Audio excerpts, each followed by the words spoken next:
আল্লাহ আল্লাহ, তুমি আমারে কি পরীক্ষার মধ্যে ফালাইলা? রাত পয়লেই আমার পরীক্ষা, আর আমি এখন ঘর ছাড়া। আল্লাহ, আমারে আজকে রাতটা থাকার মতো ব্যবস্থা করে দাও আল্লাহ। আপনি এত একটা এখানে কি করেন? আচ্ছা, আপনি দূর থেকে দেখে আপনার চেনা চেনা লাগলো, এত রাতে এখানে কি করেন? কই যাবেন? চলেন আপনাদের দিয়ে আসি। তা তো আমি নিজেই জানি। ঢাকায় অনেক আশা নিয়ে আইছিলাম, মনে হয় না আমার কোনো আশা পূরণ হইব। কেন, কি হচ্ছে?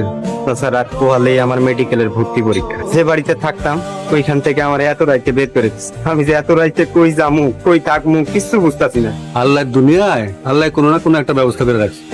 চলেন, আপনি আমার সাথে চলেন। যদিও বস্তিতে থাকি, আপনার সেবার কোনো কমতি হইব না। চাচা, আমার কোনো আদর যত্ন লাগবে না চাচা, আমি শুধু আশ্রয়টা চাই চাচা। চলেন। উনি কে? গ্রাম থেকে আইছে, ওই যে ডাক্তারি ভর্তি পরীক্ষা আছে না, ওইটা দিব। হয় কিন্তু আজ আমাকে এখানে থাকতে। আমি কোথায় থাকবো? বস্তিতে। আমার তেমন কোনো চাহিদা নেই, শুধু পড়ার জন্য একটু জায়গা দরকার। এমনিতেই এত ঝামেলার মধ্যে একটুও পড়তে পারিনি। কাল সকালে আমার পরীক্ষা, পরীক্ষা দিয়েই গ্রামে চলে যাবো। যত দিন মন চায় আমগো এনে থাকো, লেখাপড়া করো। তুমি তো আমাদের পোলার মতোই। আপনারা অনেক ভালো মানুষ, আমার জন্য আপনারা দোয়া করবেন। আমার কাল পরীক্ষা। হ্যালো রাতুল, হঠাৎ করে আমাদের সিঙ্গাপুর যেতে হচ্ছে। কবে যাবে? কাল সকালে। তাহলে আমি সকাল সকাল রেডি হয়ে চলে আসবো। তুমি আসবে কেন? তোমার আসতে হবে না, আমরা তো ভোর রাতে এয়ারপোর্টে চলে যাবো। আচ্ছা, কবে আসবে? এখনো শিওর বলতে পারছি না। সব গোছানো কি শেষ হয়েছে?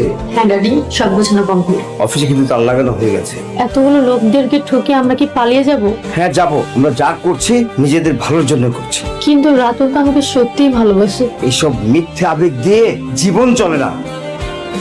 আল্লাহর কাছে দোয়া করি, আল্লাহ তোমার অনেক বড় করুক।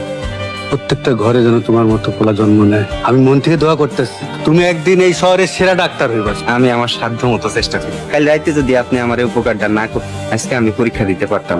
আমার স্বপ্নই রয়ে যায়। যাও, ঠিক মতো পরীক্ষা দাও। আম্মা, ওই তুমি? আইসে পড়ছিস মা? ভিসা পাইছিস? এত তাড়াতাড়ি কি ভিসা হয়? আমি ঢাকা গেছিলাম একটা কাজে। আমি তো ভাবছিলাম ঢাকায় গেছিস, একটা সুখবর নিয়ে আইছি। একটু ধৈর্য ধরো, অস্থির হইও না, সুখবর ঠিকই পাইবা। আম্মা, আব্বা, কই তোমরা? আম্মা, সেই লাইছি।